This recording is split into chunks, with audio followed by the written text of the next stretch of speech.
Hey everyone, it's Ellie Mae with Swift Creek Customs, and today I was testing some glitter craft foam on the Siser Juliet. Glitter in general is a dislike for me. It is all over. It is a mess. It is made up of metal and plastic, which will really eat your blade up, but I wanted to share what I've done because I probably will never cut this again. I am on my second blade, and I've cut about 10 sheets of this glitter craft foam. The one thing I did notice is that the craft foam, it's a spongy type material, which can be difficult to cut and very hard for the blade to slice through. So I just ordered this off Amazon. The link is in the description below. But if you want to try it, I would suggest extra blades and extra mats. You can see that there's holes in it. So there's not only is it spongy and has give to it, in addition to being glued with metal and plastic on top, but it has these spongy holes which do affect how it cuts. I also feel like different colors cut differently. I had a terrible time cutting purple. Both sheets cut like this, even with a brand new blade. It's really just, it like tears, and that's a lot with craft foam. All brands are going to be different. This is about 1 millimeter thick when I measured it with my calipers, and your craft foams are just going to vary in brand, color, and thickness. But here's a few tips that I've found while I'm cutting it. So I'm going to home my Juliet. Like I said, I have glitter everywhere. I'm going to have to deep clean my machine after. There's glitter all over this is actually a high-tack mat, even though it's red, mine is mislabeled. High-tack mat, and I have moved my rollers to either side so they are not on the material. If you have rollers on top of the material, one, it's going to squish it, but it may also be getting stuck on the bottom of the roller housings where they are held into the machine. So that could affect it. I placed it in between the two materials, so my glitter foam is 9 inches wide. And then I am going to position the blade housing at the bottom.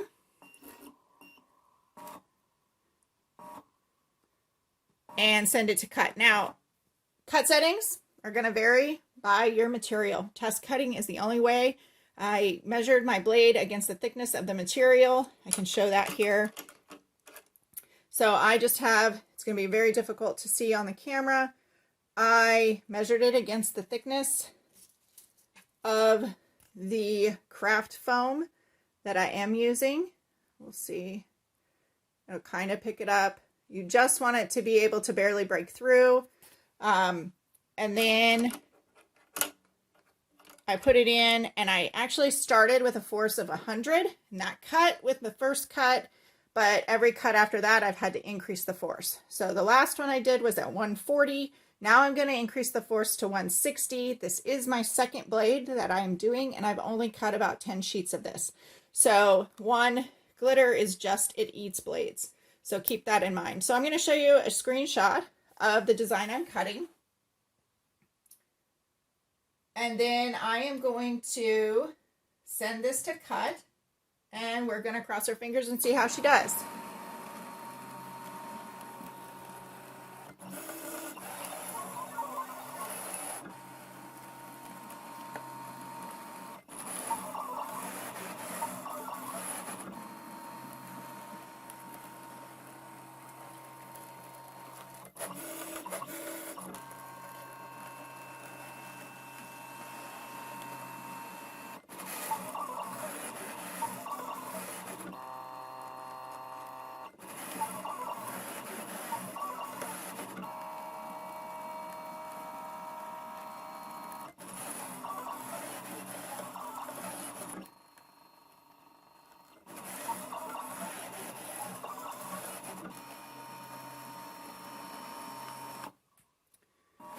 Okay, so we'll pull this out. I'll show you how it cut.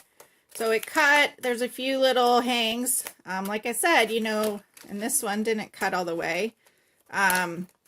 Glitter in combination with the craft foam. And this blade is probably already toast. And I've only cut like 2 sheets with it. So, and actually you can see Let's see. It looks like my housing's dragging on that glitter. So it's wearing a nice little kind of sanding off my colored paint. But you can see I have glitter on that blade.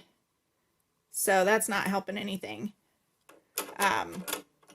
But like I have had successful cuts with it. It's just going to depend. You know, this isn't lost to me. I can still pop it out. So I should be able to get all of these. And what I will say is different colors cut differently. So like the purple, I could not get to cut well. It just, even though it didn't have many holes in it, it just did not like that purple glitter. I did find that you can just take your scissors and kind of clean that up really easily.